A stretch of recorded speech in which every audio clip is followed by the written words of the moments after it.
दो आदमी आया करो, दो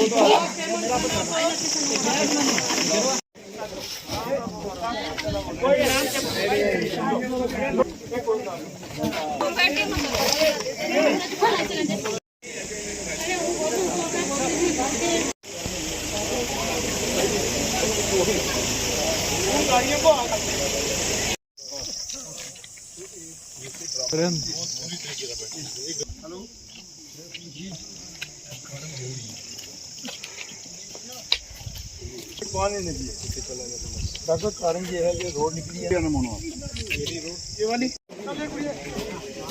आगे बोलो जावेद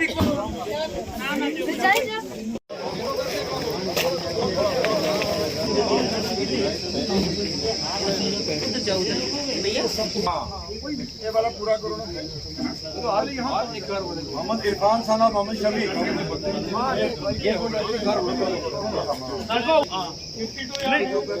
मेरा कहने का मकसद है हमने जो आपने 100 गाड़ी ऐसा लगवा देते हैं ना गाड़ी एक लगवा देते हैं ना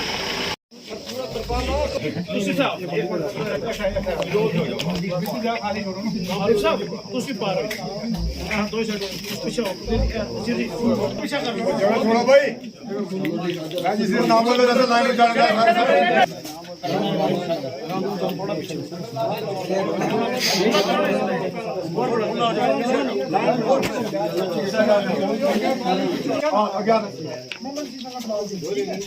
आप उधर पीछे हो जाओ नहीं यार चलो ये यार ये वही है ये बजट आ रही है चावल ले लो चावल ले लो रुकेंगे। आज हम साईं मीरा बाबा दरवेश गुलाम कदर ट्रस्ट की पूरी टीम ने और जो लोकल हमारे साथी थे उनके साथ में आके हमने कालाबन के पूरे पोर्शन का मोस्टली जहाँ जहाँ क्रैक्स आए हैं वहाँ हम गए हैं। यहाँ बहुत तबाही हुई है। मैं सबसे पहले यूटी गवर्नमेंट को भी और सेंट्रल गवर्नमेंट से ये कहना चाहूँगा कि ये पूरा एरिया पूरा तबाह हो चुका है। लोगों को इस वक्त मदद की ज़रूरत है। हमने छोटा सा एक इनिशिएटिव लिया है ट्रस्ट की तरफ से, लोगों तक पहुँचने की कोशिश की है। हम यूटी गवर्नमेंट से और सेंट्रल गवर्नमेंट से ये कहते हैं कि यहाँ एक अच्छा रिलीफ पैकेज बनाया जाए, इन लोगों की मदद की जाए और इनको सेफ़ प्लेसेस पे जो है यहाँ से शिफ्ट किया जाए। इनके मकान ख़त्म हो गए हैं, ज़मीनें ख़त्म हो गई हैं, पूरी ज़िंदगी की कमाई चली गई है।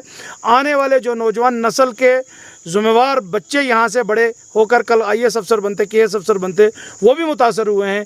जिस तरीके से यहाँ रिलीफ के जो कैंप लगाए गए हैं वो ना के बराबर हैं। मुझे लगता है कि इन लोगों के साथ में इस तरह नहीं होना चाहिए। ये वक्त है यूटी गवर्नमेंट को भी सोचने का और सेंट्रल गवर्नमेंट को भी कि किसी तरीके से इनके दुख दर्द में शामिल हो और उनकी सारी परेशानियों को दूर किया जाए। मैं इंसानी तमाम फलाई जितनी भी तंजीमें हैं, NGOs हैं, ट्रस्ट हैं या जितने मेरे सोशल एक्टिविस्ट लोग हैं वो इस चीज़ को और हाईलाइट करें, चाहे वो कालाबन हो, चाहे वो गुरसाई हो, सुड़ुत्ती हो, चंडियाल हो, संग्योट हो, ये पूरा बेल्ट ही मुतासर हुआ है और इन मुतासरीन के पास में हम सबको शाना बशाना पहुंचना चाहिए। इन गरीब लोगों की आवाज़ बुलंद करनी चाहिए और जितनी मदद इस वक्त हम कर सकते हैं साफ़ नीयत रख के हम इन सब तक पहुंचना चाहिए और इनकी मदद करनी चाहिए। ये साईं बाबा ट्रस्ट की तरफ से यहाँ DSP साहब भी आए हैं, मालिक साहब हैं, पूरी हमारी टीम आई है और तमाम जो है रिलीफ 100 बंदे से प्लस बंदों को यहाँ पे हमने रिलीफ दी है।